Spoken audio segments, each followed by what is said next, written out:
Buenas tardes, iglesia.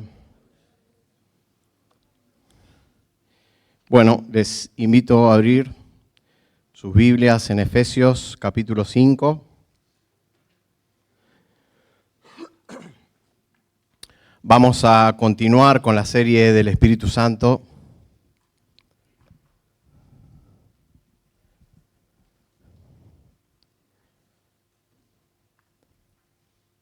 Así que vamos a orar primeramente.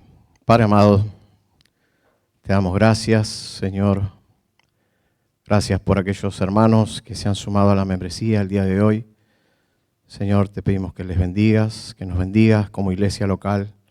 Señor, te necesitamos. Y Padre, gracias también por este privilegio de poder venir aquí como iglesia local a escuchar tu palabra, adorarte, alabarte, Señor. Te pedimos, Señor, que sea tu palabra, que edifique a tu iglesia y que salve a aquellos que aún no te conocen. En el nombre de Cristo. Amén. Bien, donde antiguamente me congregaba, en una oportunidad invitaron a un evangelista muy conocido, de renombre, muy conocido en el mundo carismático, evangélico. Era un culto de jóvenes. Y este hombre comenzó a predicar su mensaje, pero antes de eso, él comienza a dar su testimonio personal de cómo había llegado a Cristo. Y cuenta que a los 15 días de haber nacido de nuevo, es decir, de haber creído en la persona y obra de Jesucristo, un hombre se le acerca y le preguntó, ¿ha recibido el bautismo del Espíritu Santo? ¿O ha sido lleno del Espíritu Santo? Y dice que cuando le preguntó eso, él no lo sabía. Y le preguntó, ¿qué es eso? Y dice, bueno, eso es el idioma angelical. Es un idioma que te permite hablar con Dios. Entonces este evangelista dijo, bueno, yo eso la verdad que no lo entiendo, pero si es así, entonces lo quiero ya. Y dice que él clamó y le dijo a Dios, o me llenás de tu espíritu o me muero. O me llenás de tu espíritu y me muero. Frente a cientos de jóvenes que estaban allí. Y dice que en ese instante había caído algo sobre él, que lo había tumbado al suelo y comenzó a hablar en lenguas, en idiomas no conocidos. Él decía que pensaba en castellano, pero lo que hablaba no lo podía entender. Y en esos días que había recibido el Espíritu Santo, dice que lo invitaban a algún almuerzo, a alguna cena, le pedían que ore y él automáticamente, involuntariamente, le salía a hablar en lenguas. Era algo que él no podía controlar. Y así durante mucho tiempo después de su conversión. Finalmente termina su testimonio diciendo que a partir de ese momento que había recibido la llenura del Espíritu o el bautismo del Espíritu Santo, fue que entendió por primera vez cuando la palabra dice, pero recibirán poder cuando venga el Espíritu Santo sobre ustedes. Iglesia, hoy estaremos viendo lo que es a la luz de la palabra, la llenura del Espíritu Santo. Y está lejos de ser una experiencia, algo que es para pocos y más, algo que uno no pueda controlar. Está muy lejos de eso. Y lamentablemente, hoy, actualmente, el día de hoy, es probable que se estén enseñando esta enseñanza en muchas iglesias que no son bíblicas, donde puede haber genuinos creyentes y se estén frustrando por no experimentar lo que ellos enseñan, como la llenura y el bautismo del Espíritu Santo. Que entre paréntesis son dos cosas completamente distintas y lo vamos a ver en un momento. Pero lamentablemente estas iglesias lo enseñan. Y como un solo evento, y que tiene que ver con una experiencia y el hablar en lenguas, en idiomas desconocidos. La llenura del Espíritu Santo, hermanos, es un mandato esencial para cada uno de los creyentes. Se trata de algo práctico, tan vital, tan necesario para cada uno de nosotros. Es el combustible para nuestra vida, para nuestro andar en la vida cristiana. Así como un auto no puede andar y llegar a su destino solo por ser un auto, ¿qué necesita el auto? Necesita ser lleno de combustible. Así también los creyentes necesitamos ser llenos del Espíritu Santo para andar y vivir una vida que le agrade a Dios.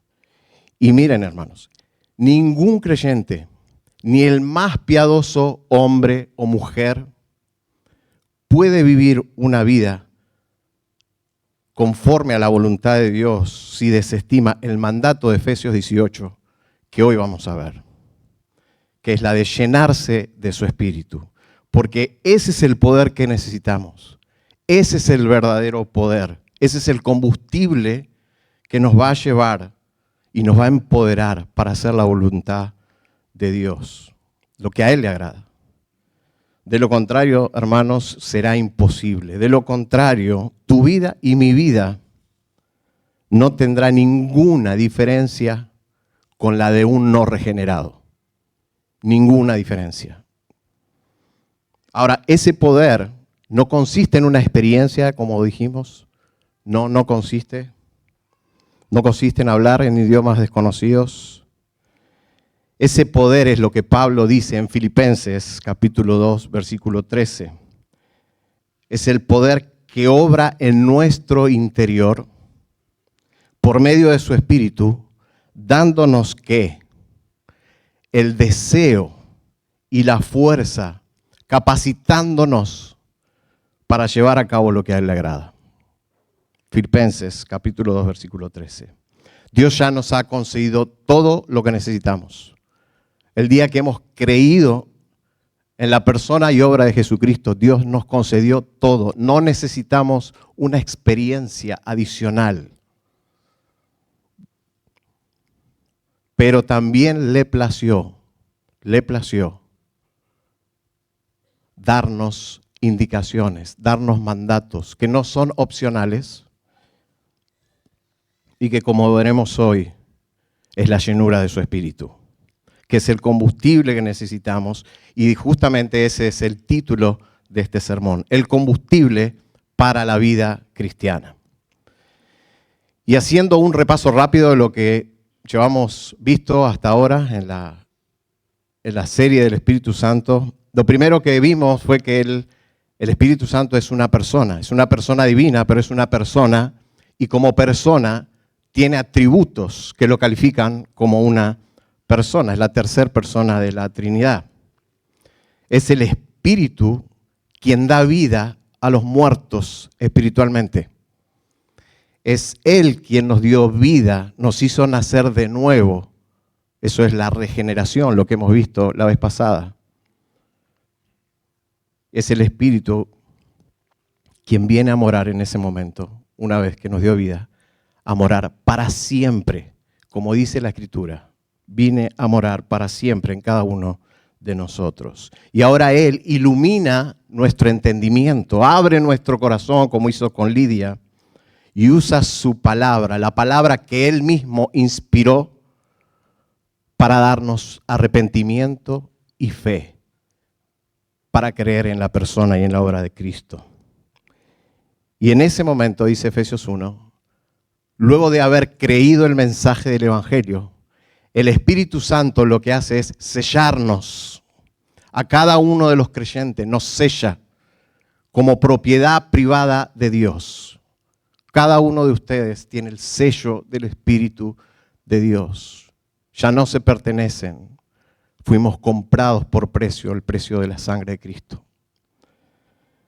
Pero también, y todo esto que estamos hablando sucede en un mismo instante, somos bautizados bautizados con el Espíritu Santo, en el Espíritu Santo. ¿Qué quiere decir esto?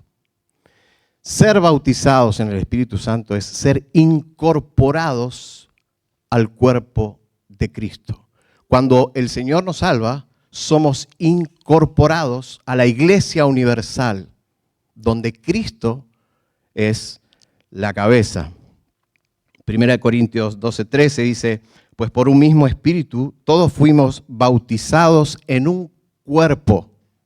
Y no importa si sos argentino, chino, boliviano, peruano, lo que fuere, todos los que hemos creído fuimos bautizados, incorporados en un cuerpo donde Cristo es la cabeza. Eso es el bautismo del Espíritu Santo, hermanos. No es ninguna cosa rara, es una realidad teológica. Eso es lo que es el bautismo del Espíritu Santo. Pero hoy estaremos viendo el combustible para nuestra vida cristiana, que es la llenura, lo que se nos pide en Efesios 5:18, ser llenos del Espíritu Santo. Así que les pido que me acompañen en Efesios capítulo 5, versículos 18 al 21.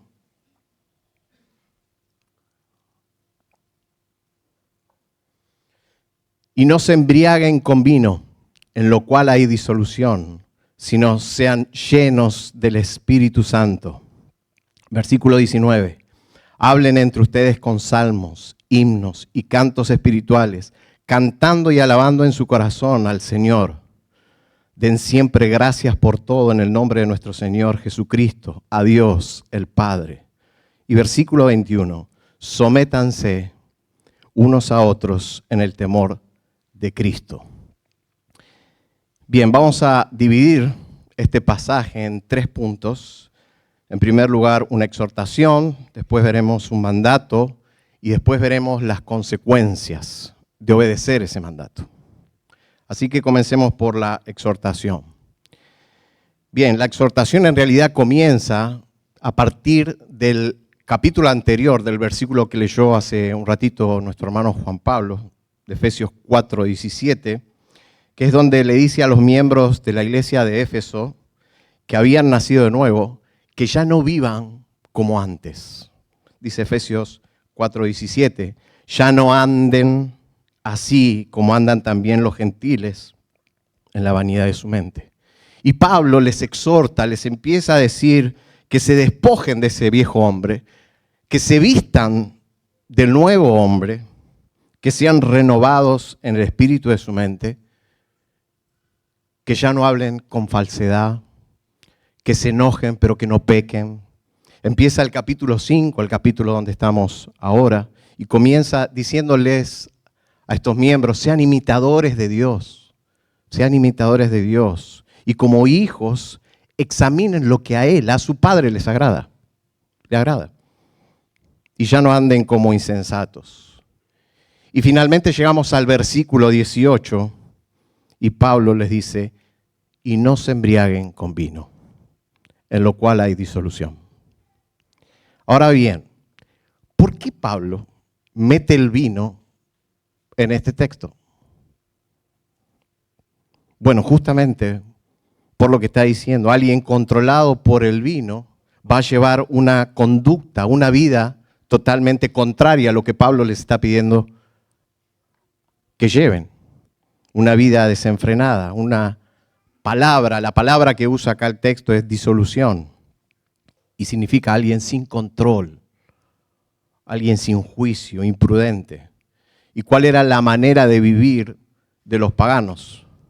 Y probablemente de ellos, de alguno de estos miembros a la cual Pablo le estaba dirigiendo la carta.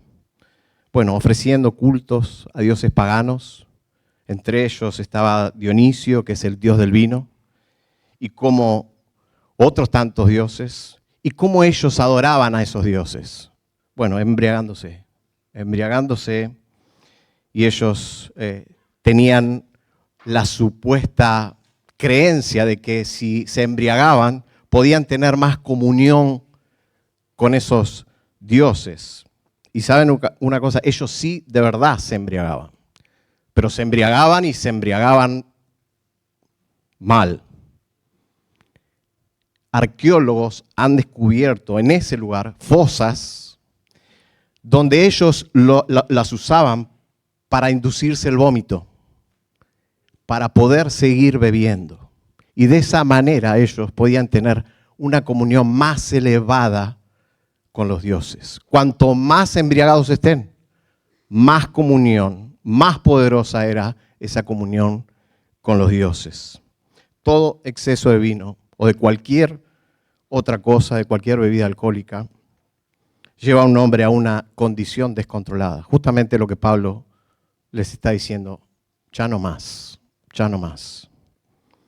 El alcohol lleva a la pérdida de juicio, la pérdida del razonamiento. No podemos razonar, nuestras condiciones normales, nuestras funciones comienzan a desvanecer y llevando una vida totalmente despiadada y desenfrenada. Y aunque la Biblia no prohíbe el beber en vino, no es algo que esté malo en sí mismo, no es algo pecaminoso.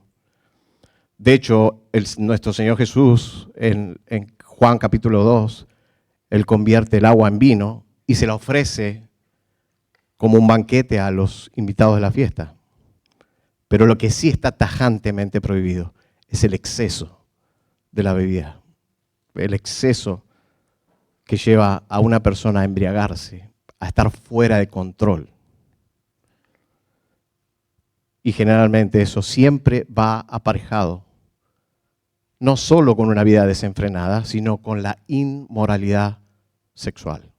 Siempre va acompañado.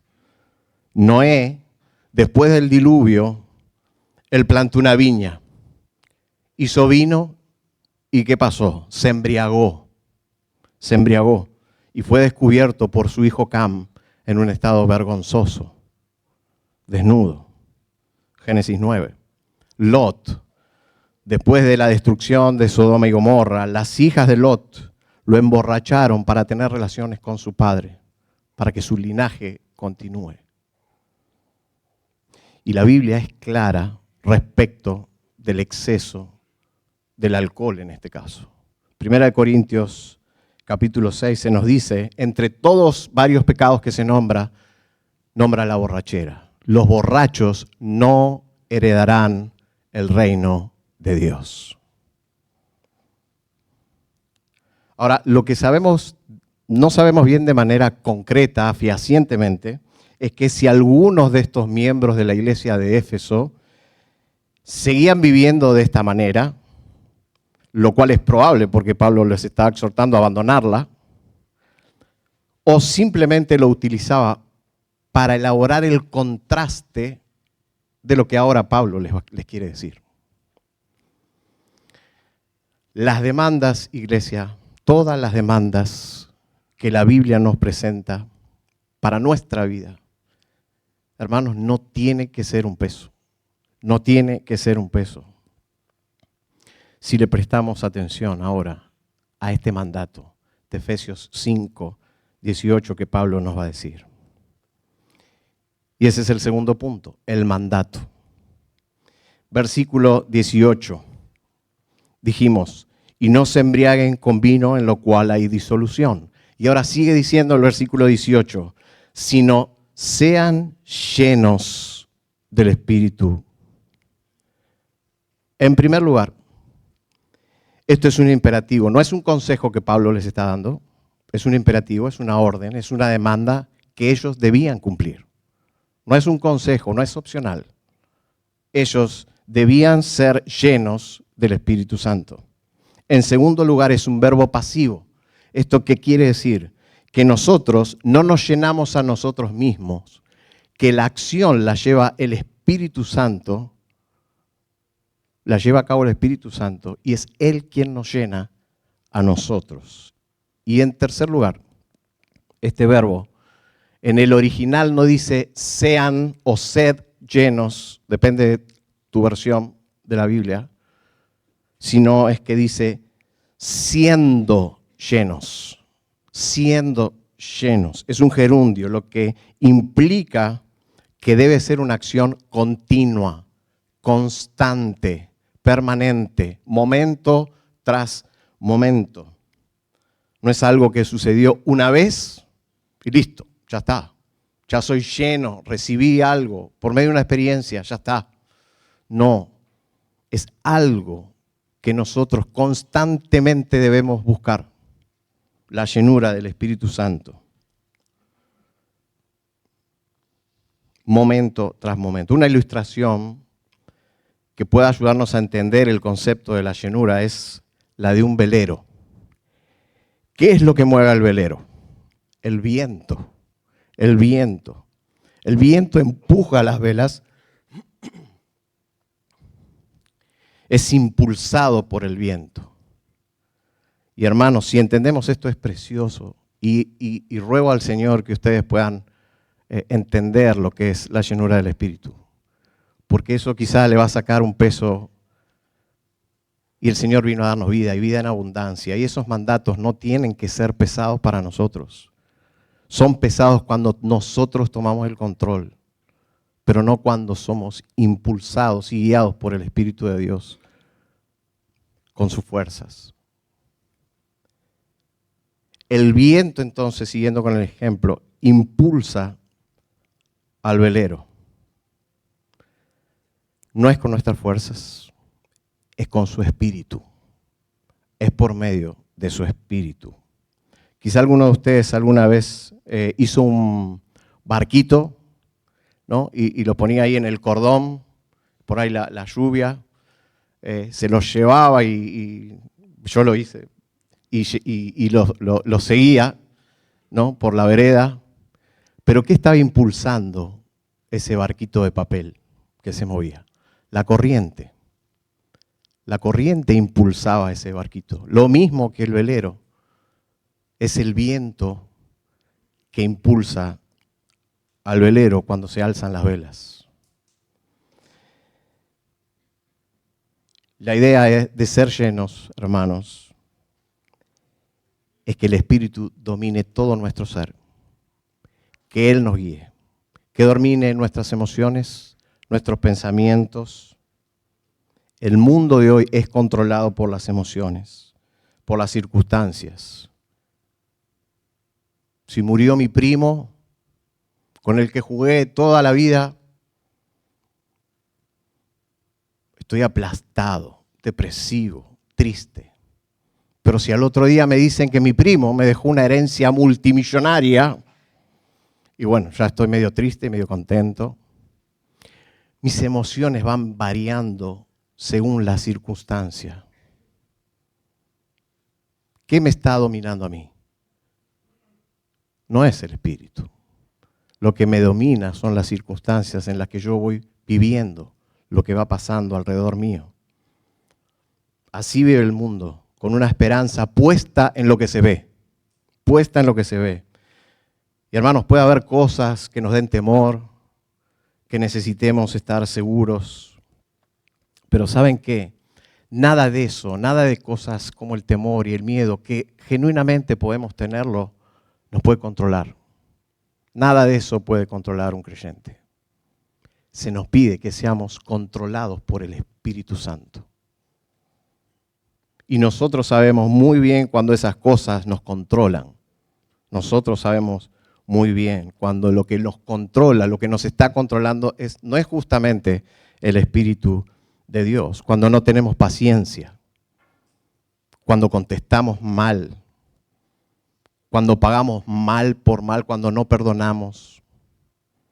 Nosotros sabemos cuando no estamos siendo controlados por el Espíritu Santo. Pero también sabemos, y espero que te haya pasado, cuando sí somos controlados por el Espíritu Santo. Que alguien viene, nos habla mal, o por ahí no nos saluda un hermano, y yo digo, mira, este hermanito, cuánto lo amo. A pesar de que no me saludó, pero qué lindo, cómo lo amo, cómo lo amo. ¿Y eso de dónde vino? De Dios. Pero, al día siguiente, si ese hermanito me volvió a ver y no me saludó, y yo no estoy lleno del Espíritu Santo, yo no voy a pensar lo mismo. Yo no voy a contestar igual. Y yo me doy cuenta de eso. Yo me doy cuenta cuando soy controlado por el Espíritu de Dios y cuando soy controlado por mi carne, por mis propios deseos. Lo cual indica que Pablo, el Espíritu Santo, sabe muy bien que esta acción tiene que ser continuamente en nuestra vida. Todo el tiempo, todo el tiempo. Porque eso, ¿saben cuánto dura? Esto. Todo el tiempo, todo el tiempo. Y el Señor busca personas llenas de su Espíritu, hermanos. Cuando Él quiere hacer algo, busca personas llenas de su Espíritu. En Hechos capítulo 6 había surgido un problema en la congregación. Se estaba armando un lío importante y los apóstoles convocaron a toda la congregación y le dijeron, escojan ustedes entre ustedes a 7 hombres. ¿Cuál fue el requisito? Hechos 6:3. Por tanto, hermanos, escojan entre ustedes 7 hombres de buena reputación y llenos del Espíritu Santo y de sabiduría, a quienes podamos encargar esta tarea. Uno de esos hombres fue Esteban, que fue martirizado. Este hombre, Esteban, frente a fariseos, a los judíos, a principales escribas, él empieza a hablar acerca de Cristo y los acusa a ellos de haber matado al Hijo de Dios, de no haberlo reconocido como tal y de haberlo matado. Claro, estos hombres se enfurecieron cuando escucharon hablar así a Esteban. Y dice Hechos 7, del 54 al 56. Al oír esto, se sintieron profundamente ofendidos y crujían los dientes contra él. Pero Esteban, lleno del Espíritu Santo, fijó los ojos en el cielo y dijo, veo los cielos abiertos y al Hijo del Hombre de pie a la diestra de Dios. Probablemente sentía el golpe en su cuerpo, pero él no estaba ahí. Sus ojos estaban puestos en Cristo. Veo al Hijo de Dios. En el capítulo 9, el Señor sale al encuentro de quien sería un instrumento fundamental para llevar el Evangelio a los gentiles. Y esa persona era Saulo de Tarso. Él lo iba a usar para escribir la gran parte del Nuevo Testamento. Sale al encuentro de Saulo, el Señor. Él queda ciego y lo llevan a Damasco y allí está por 3 días sin comer y sin beber y ciego. Él no podía ver nada. El Señor se le aparece un hombre, Ananías, y le dice, Ananías, ve a buscarlo. Ve a buscarlo a Saulo. Él es el instrumento que escogí para llevar las buenas nuevas a los gentiles. Ve a buscarlo. Y dice Hechos 9:17, Ananías fue y entró en la casa y después de poner las manos sobre él, dijo, hermano Saulo, el Señor Jesús, que se te apareció en el camino por donde venías, me ha enviado para que recobres la vista y ¿qué? Y seas lleno del Espíritu Santo. Tenía una labor, Pablo, predicar el Evangelio a los gentiles. Y para eso necesitaba estar lleno del Espíritu Santo. ¿Quién fue su primer amigo? Su primer amigo de ministerio, Bernabé. Bernabé fue su primer compañero en el ministerio. Y la Biblia habla de él diciendo en Hechos 11:24 que era un hombre bueno y lleno del Espíritu. Hermanos, Jesús, al iniciar su ministerio, se fue a bautizar y fue lleno del Espíritu Santo. Dice Lucas 4:1, Jesús, lleno del Espíritu Santo, volvió del Jordán y fue llevado por el Espíritu al desierto. Hermanos, la llenura del Espíritu es el combustible, iglesia, que nosotros necesitamos. No hay manera, hermanos, de que ni vos ni yo podamos vivir la vida cristiana obedeciendo cada uno de los mandatos si no somos llenos de su Espíritu. Ahora bien, ¿cómo nos llenamos de su Espíritu? Bueno, en primer lugar, yo no tengo que orar por la llenura del Espíritu, porque Dios me lo está pidiendo a mí. Si yo oro para pedirle, Señor, lléname de tu Espíritu, me está diciendo, pero eso es algo que yo te di un mandato. Sé lleno del Espíritu Santo. Ese mandato apunta a nosotros. Nosotros tenemos la responsabilidad. Sean llenos del Espíritu Santo. Y por otro lado, Él ya nos dio todo. Ya nos dio absolutamente todo lo que necesitamos para la vida y la piedad. Segunda de Pedro 1:3. Nos dio su Espíritu. Y si bien es el Espíritu que nos llena, como dijimos, nosotros tenemos la responsabilidad de buscar esa llenura, de dejarnos llenar por ese Espíritu. No es una experiencia mística, como decíamos, no es una experiencia para pocos. Hermanos, si has creído en el Señor Jesucristo, el Espíritu vino a morar en vos.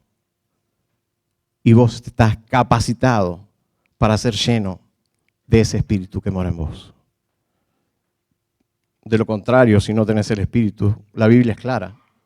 Romanos 8:9. Pero si alguien no tiene el Espíritu de Cristo, el tal no es de él. La llenura del Espíritu es sumamente práctico. Es vaciarse de sí mismo. Es morir a uno.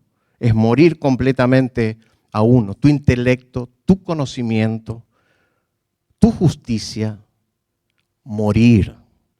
Completamente morir a uno. Soltar los remos, porque no vas a poder remar contra la marea. ¿Y qué ocurre cuando nosotros soltamos los remos? El Espíritu de Dios,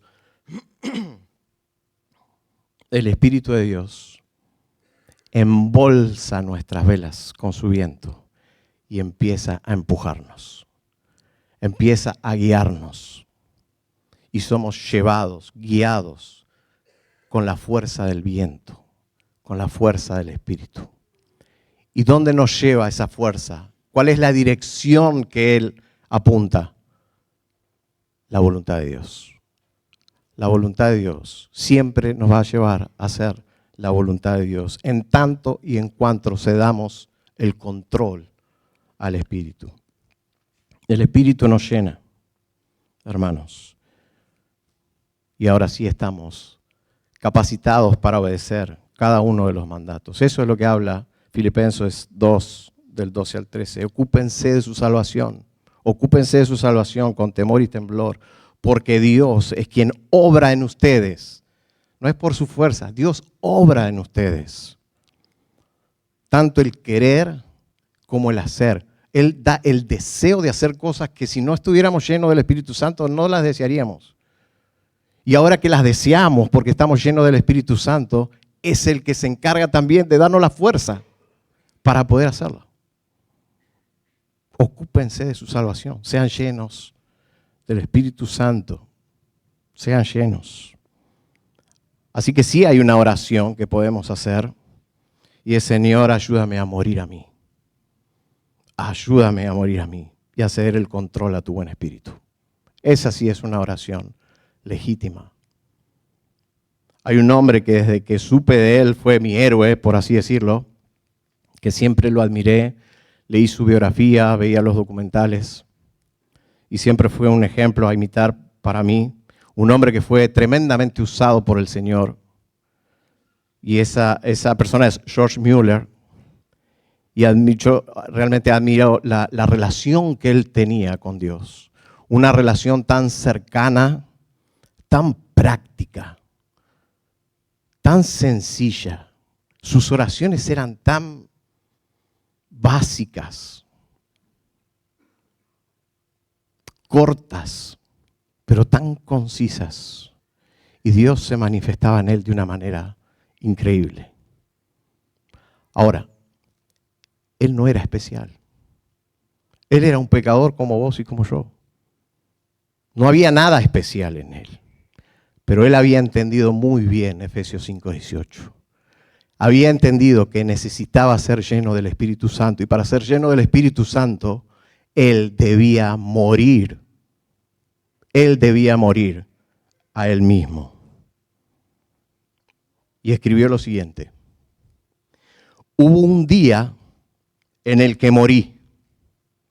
Morí a George Mueller, sus opiniones, preferencias, gustos y voluntad.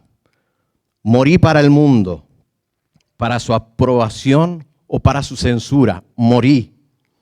Morí para la aprobación o las acusaciones, incluso de mis hermanos o amigos. Morí. Y desde entonces solo tengo que mostrarme aprobado para Dios. Él entendía que ser lleno del Espíritu era morir a Él. Y era la única manera de poder andar en la voluntad de Dios. Juan 12:24. Jesús le dijo a sus discípulos, en verdad les digo, que si el grano de trigo no cae en tierra y muere, se queda solo. Se queda solo. No querés morir. Tendrás las consecuencias de no morir a vos. Pero dice, pero si muere, produce mucho fruto. Mucho fruto. Entonces, iglesia, ya vimos la exhortación a no ser controlados por el vino, ni a ser controlados por absolutamente nada. Luego vimos el mandato a ser llenos del Espíritu Santo, y no es otra cosa que soltar los remos para que ahora sí ceder el control, para que el Espíritu de Dios nos guíe y nos lleve a ser, empoderarnos. Ese es el verdadero empoderamiento, que el Espíritu obre, porque yo no puedo. Que Él me dé las fuerzas. ¿Y saben cuál es el pasaje paralelo a este? Es Colosenses 3:16. Que Cristo habite en abundancia en ustedes. Que la palabra de Cristo habite en abundancia en ustedes. ¿Quieres ser lleno del Espíritu Santo? Llénate de su palabra. Llénate de su palabra. Y a medida que su palabra empiece a correr por tus venas, tus pensamientos van a cambiar, te vas a parecer más a Cristo, vas a pensar como Cristo, tu voluntad va a ser la de Cristo.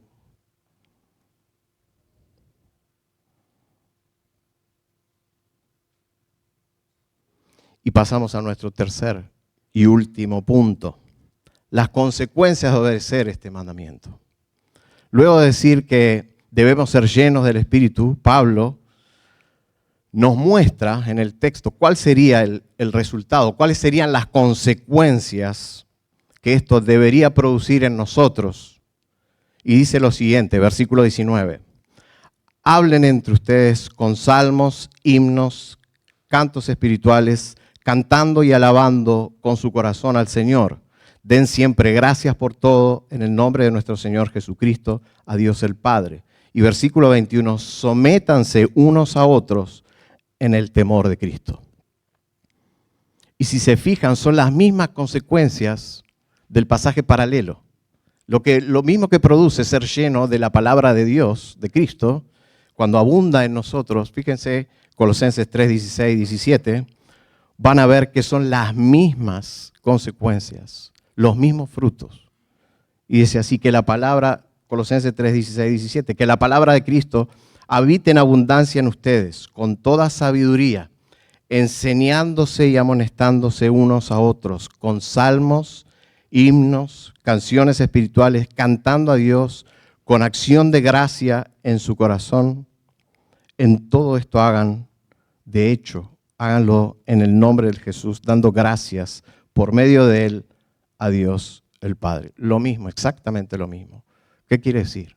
Ser llenos del Espíritu equivale a ser llenos de la palabra de Dios. Entonces, ¿qué sucede cuando somos llenos del Espíritu Santo? A la medida que la palabra va avanzando en todo nuestro ser y le damos el control, cedemos el control, nos parecemos cada vez más a Cristo. Pero para eso es necesario conocer, para eso es necesario estudiar, meditar, pasar tiempo en la palabra. Y lo que va a suceder, lo primero que dice que va a suceder es versículo 19. Hablen entre ustedes con salmos, himnos, cantos espirituales, cantando y alabando con su corazón al Señor. El cristiano lleno del Espíritu Santo alaba a Dios. No importa dónde esté, alaba. En el baño, en el trabajo, alaba a Dios. Alaba a Dios. Porque su gozo no proviene de las circunstancias, no como el mundo. El cristiano lleno del Espíritu Santo canta. Miren cuál era la situación de Pablo y Silas en Hechos 16. Vamos a leerlo. Hechos 16, versículo 22. Dice, la multitud se levantó a una contra ellos, contra Pablo y contra Silas. Y los magistrados superiores, rasgándoles sus ropas, ordenaron que los azotaran con varas.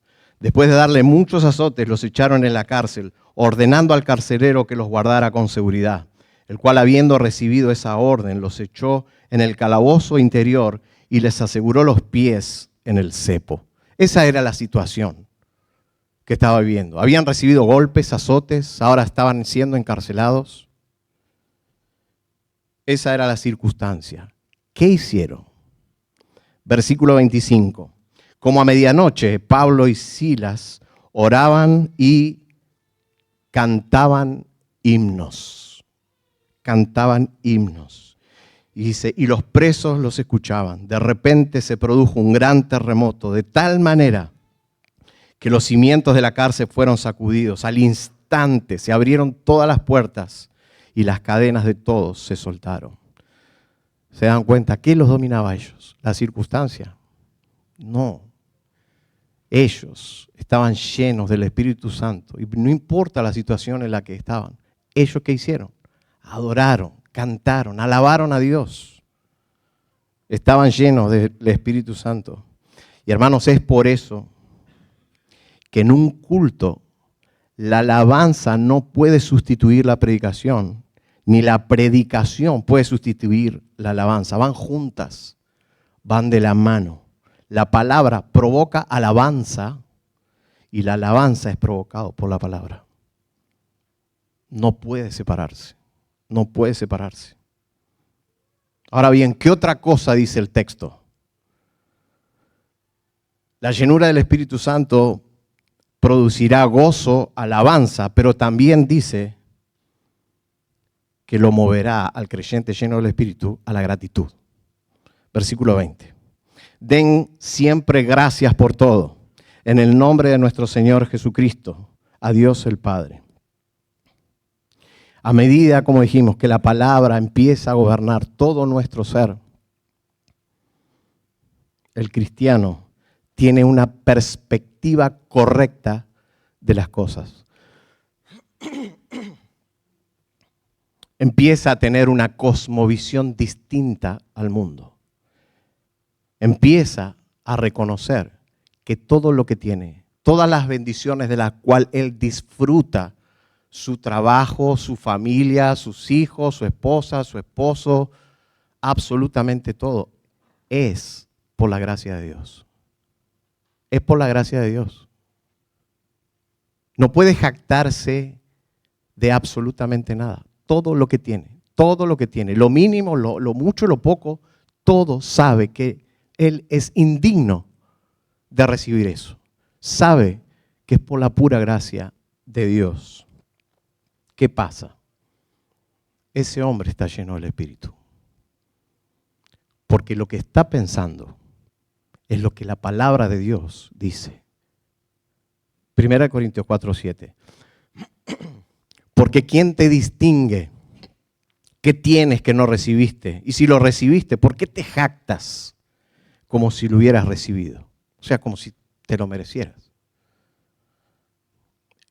El cristiano agradecido reconoce que es totalmente todo lo que tiene por gracia. Y hermanos, la gratitud es una actitud del corazón. En otras palabras, un creyente lleno del Espíritu Santo no es una persona quejosa. No es alguien que se está quejando. Y que esto, y que el otro, y que esto, y que el otro.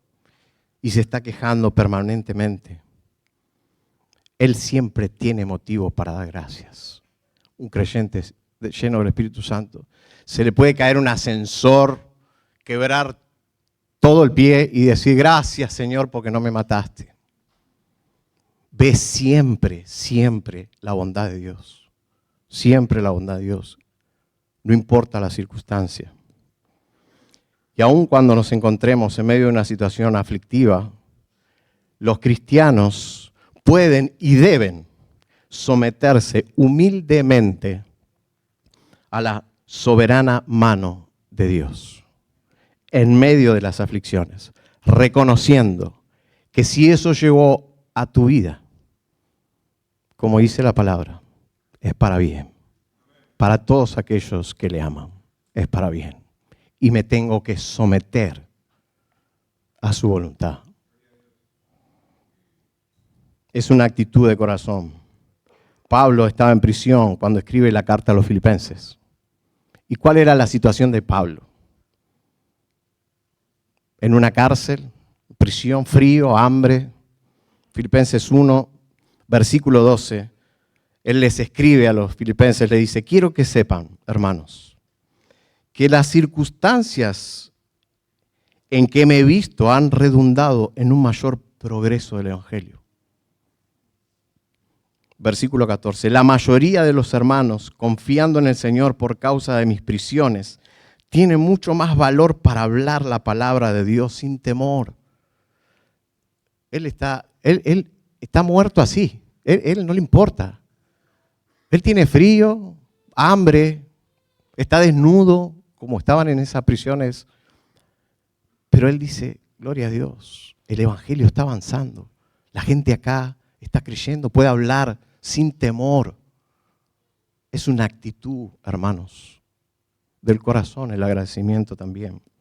Y por último, ¿qué otra cosa nos dice el texto? Versículo 21.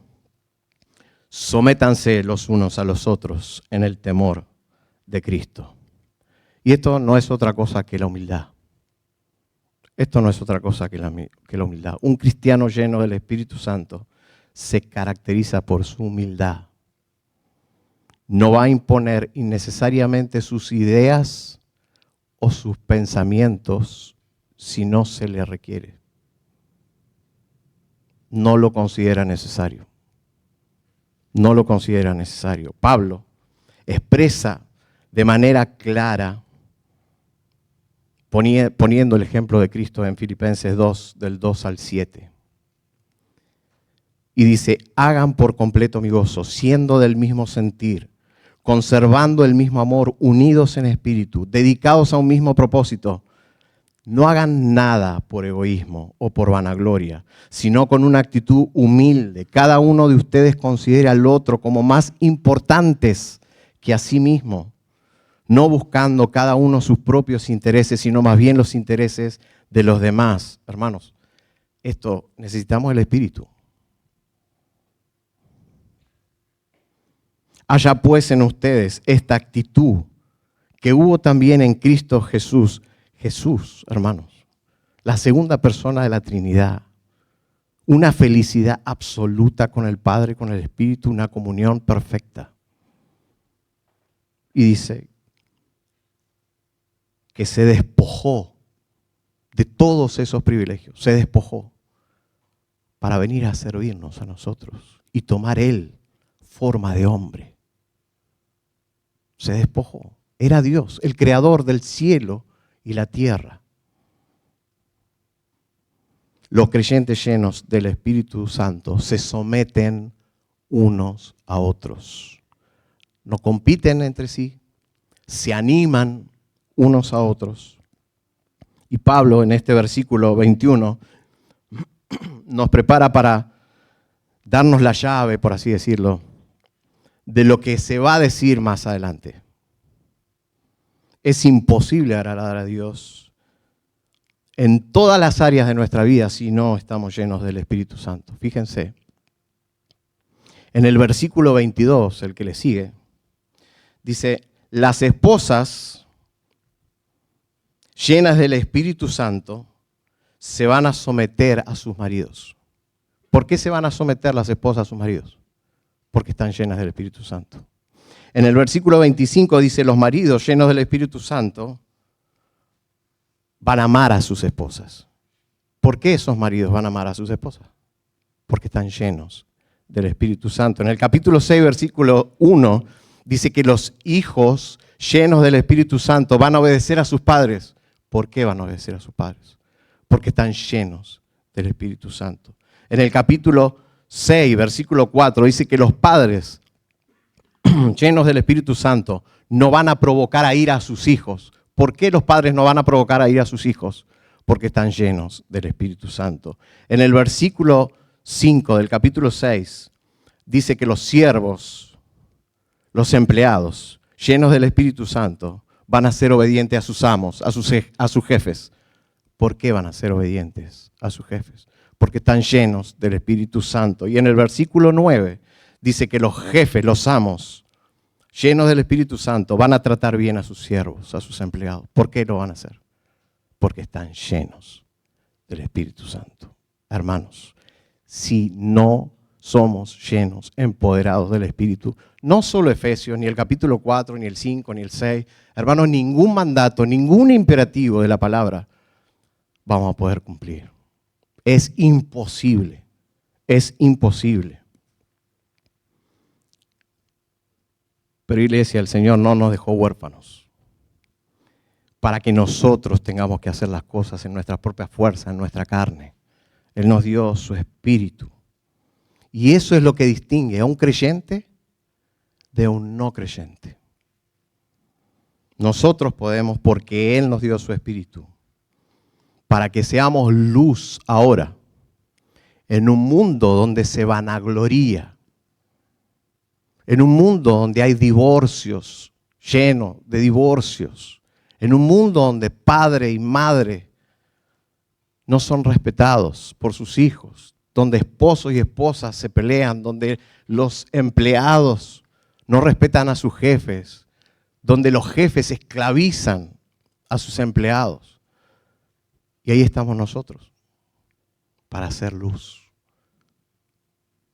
Pero para eso necesitamos ser llenos y empoderados del Espíritu, que ahora mora en cada uno de ustedes y en mí. Nosotros no tenemos que vivir como el mundo, hermanos. Y mi pregunta hoy es esta: ¿de qué manera estás viviendo? ¿De qué manera estás viviendo? ¿Es el Espíritu que mora dentro tuyo que está controlando tu vida? ¿Es el Espíritu? ¿O sos vos el que controla tu vida y no querés cederle el control al Espíritu? ¿Cuál es la música que suena? ¿Cuál es la melodía habitualmente que suena en tu auto, en tu casa? Y no tiene nada malo que escuchemos otra música que no sea alabanza. Pero ¿cuál es lo que caracteriza? ¿Cuál es la música, la alabanza? ¿O qué música? ¿Podrían decir de vos que no sos una persona sumamente agradecida? ¿O podrían decir que sos una persona quejosa, quejoso? ¿Buscás siempre imponer tus ideas, tus pensamientos? Y hasta que eso no se haga, no parás. Si Pablo, o mejor dicho, el Espíritu Santo, quien inspiró a Pablo a escribir este versículo, este mandato, no estuviera acá, hermanos, nosotros seríamos realmente dignos de lástima, porque el Señor nos estaría pidiendo cosas que no podemos cumplir. Es imposible. Pero el Señor nos dio su espíritu. Él prometió, pondré dentro de ustedes mi espíritu y haré que anden en mis estatutos y que cumplan cuidadosamente mis ordenanzas. Ezequiel 36, versículo 37. Y te pregunto, ¿esa promesa no se cumplió ya en tu vida? Si has creído en Cristo, sí. Ya tenés el espíritu. Hoy podés buscar ser lleno del Espíritu Santo. ¿Cómo? Muriendo a vos, muriendo.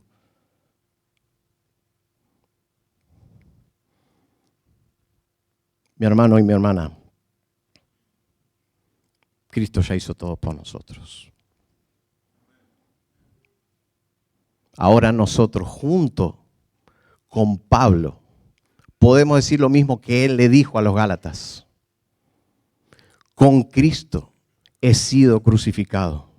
Y ya no soy yo el que vive, sino que Cristo vive en mí. Y la vida que ahora vivo en la carne, la vivo por la fe en el Hijo de Dios, el cual me amó y se entregó a sí mismo por mí. Gálatas 2:20.